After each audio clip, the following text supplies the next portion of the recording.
الحمد لله رب العالمين والصلاة والسلام على سید المرسلین اما بعد۔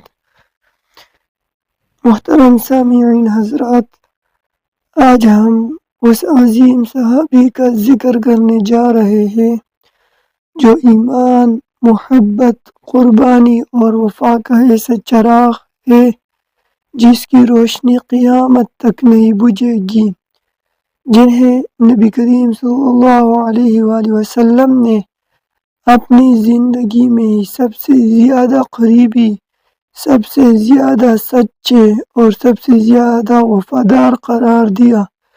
وہ عظیم ہستی حضرت سیدنا ابوبکر صدیق رضی اللہ تعالی عنہ کی ہے۔ حضرت ابوبکر صدیق رضی اللہ تعالی عنہ کا نام اور تعارف: ان کا اصل نام عبداللہ بن عثمان تھا۔ لوگ محبت سے انہیں ابو بکر کہتے تھے۔ وہ رسول کریم صلی اللہ علیہ وسلم کے بہترین دوست، زندگی کے ساتھی، رازدار، ہم سفر اور سب سے پہلے ایمان لانے والے مرد تھے۔ آپ کی شخصیت محبت، عاجزی، سچائی اور دین پر قربانی کا مجموعہ تھی۔ حضرت ابوبکر صدیق رضی اللہ تعالی عنہ کے عظیم فضائل: نمبر 1، سب سے پہلے ایمان لانے والے مرد۔ رسول کریم صلی اللہ علیہ وسلم نے جب اسلام پیش کیا تو حضرت ابوبکر صدیق نے فوراً کہہ دیا: میں گواہی دیتا ہوں کہ آپ اللہ کے رسول ہیں۔ انہوں نے نہ سوچا نہ سوال کیا، وہ دل سے مان چکے تھے۔ نمبر 2، صدیق کا لقب نبی کریم صلی اللہ علیہ وسلم نے دیا۔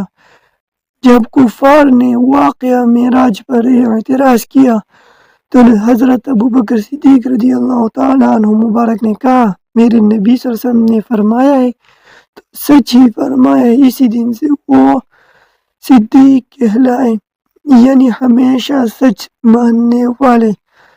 نمبر 3، غار کا ساتھی۔ قرآن میں نام آیا۔ ہجرت کے وقت نبی کریم صلی اللہ علیہ وسلم کے ساتھ غار ثور میں رہے۔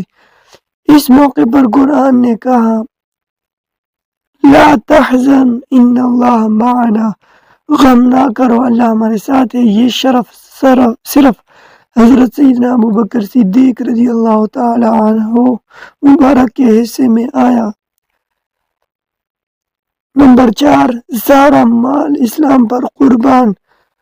غزوہ تبوک میں جب سب سے زیادہ ضرورت تھی، حضرت ابوبکر صدیق رضی اللہ تعالی عنہ نے اپنا سارا مال لے آئے۔ نبی کریم صلی اللہ علیہ وسلم نے پوچھا: گھر والوں کے لیے کیا چھوڑا؟ انہوں نے کہا: اللہ اور اس کے رسول۔ یہ جواب بتاتا ہے کہ ایمان کیا ہوتا ہے۔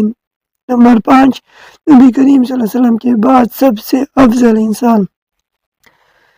نبی کریم صلی اللہ علیہ وسلم نے فرمایا: میری امت میں سب سے زیادہ احسان کرنے والے ابوبکر ہے، اور فرمایا: اگر میں کسی کو اپنا خاص دوست بناتا تو ابوبکر ہوتے۔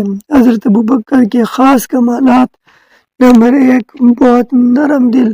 نبی کریم صلی اللہ علیہ وسلم نے فرمایا: اس امت میں سب سے زیادہ رحم دل ابوبکر ہے۔ ایسا دل کہ کسی کو تکلیف نہ دے، سب کے لیے بھلائی چاہے۔ نمبر 2، ایمان کا وزن پوری امت سے بھی زیادہ۔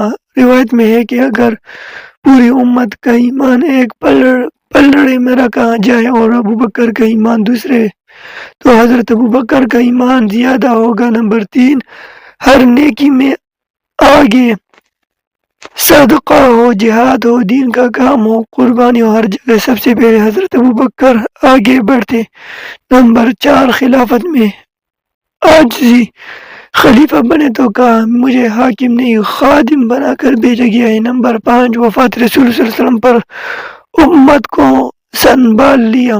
جب نبی کریم صلی اللہ علیہ وسلم پر پردہ فرما گئے تو پورا مدینہ ہل گیا۔ لوگ صدقے میں قدم ڈگمگا رہے تھے، حضرت ابوبکر نے اعلان کیا، جو محمد صلی اللہ علیہ وآلہ وسلم کی عبادت کرتا تھا وہ جان لے کہ محمد صلی اللہ علیہ وسلم وفات پا چکے ہیں، اور جو اللہ کی عبادت کرتا ہے وہ زندہ ہے، کبھی نہیں مرے گا۔ یہ الفاظ سن کر امت کے دل مضبوط ہو گئے۔ حضرت ابوبکر صدیق رضی اللہ تعالی عنہ کی زندگی ہمیں سکھاتی ہے کہ ایمان مضبوط ہونا چاہیے، سچ بولنا چاہیے، نیکی میں سبقت کرنی چاہیے، دل نرم ہونا چاہیے، اور نبی صلی اللہ علیہ وسلم سے سچی محبت ہونی چاہیے۔ اللہ جل جلالہ ہمیں بھی سچے ایمان، صدیقی راستہ اور اپنے محبوب صلی اللہ علیہ وسلم کی محبت عطا فرمائے، آمین۔